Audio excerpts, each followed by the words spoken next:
Magandang umaga po. Nagluto po ako ng tahong na adobo. Kami po yung kakain ni Heaven. Ito po yung niluto kong tahong na adobo. Ipapost ko po yan pagka po, ayan, kung paano ko po siya niluto. Ayoko sana pong kumain ng kanin eh. Problema, parang takam ako dito sa adobo. Yan ako kasing dalagita si Jazz, mahilig po sa adobong tahong. Ayan po siya. Sarap. 7 kasi sabaw lang kakainin po niyan eh. Ako gusto ko kumakain ng nakakamay. Kain po tayo.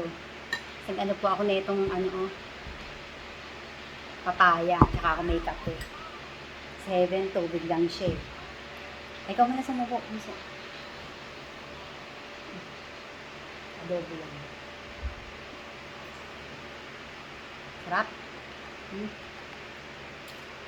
Sarap. Sarap niya. Kain po.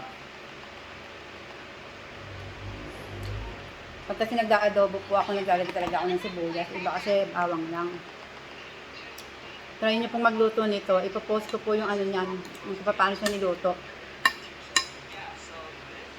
Mas masarap po siya yung tinuyo yung yung tahong parang medyo tostado.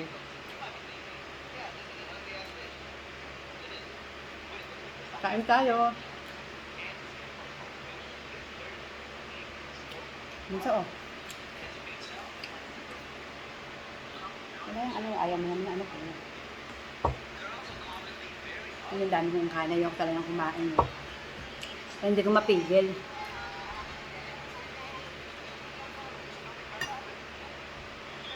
Friday kasi kahapon.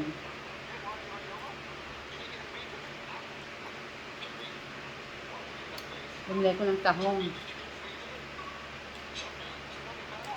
Ano siya? 4 na kilo. Tapos inano ko siya yung singawan para matanggal ko yung laman.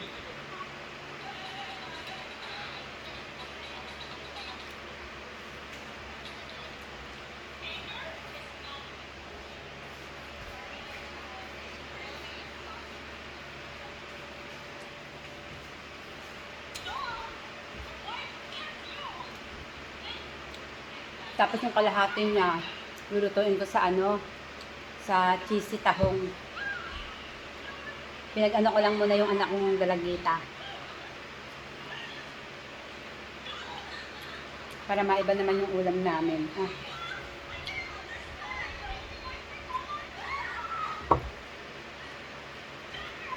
Magkakape lang sana ako eh.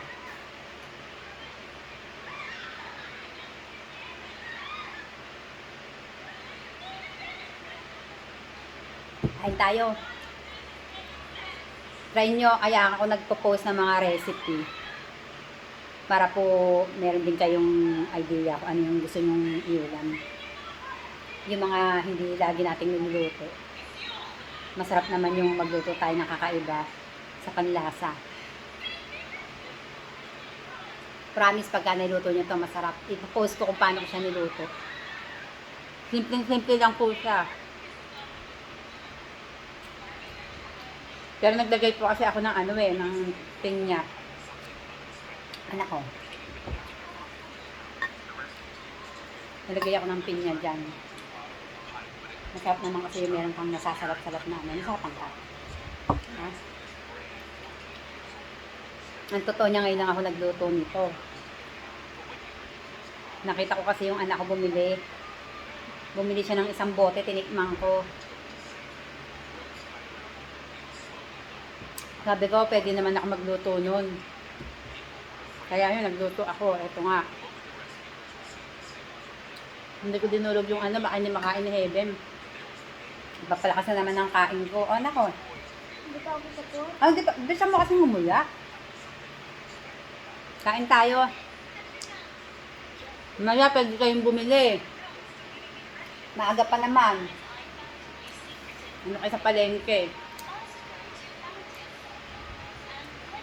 Bili kayo tahong. Meron kayo ibang recipe na naaano sa akin.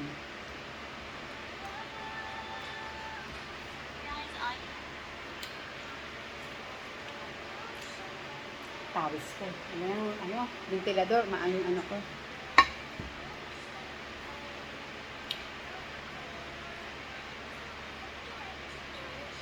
Ka.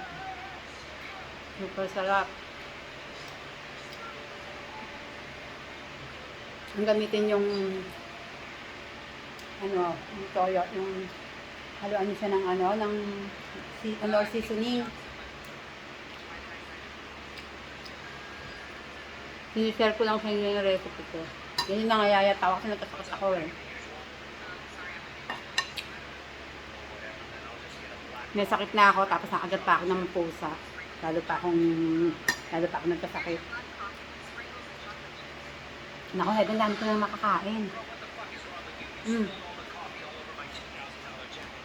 Ayoko na kumain ng maraming kanin. Napakain na naman ako.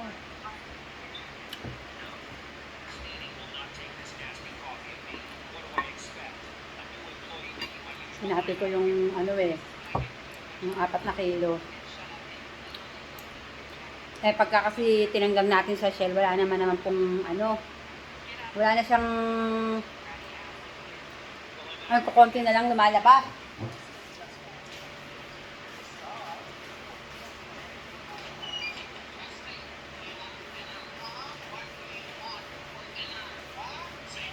Yan ang po.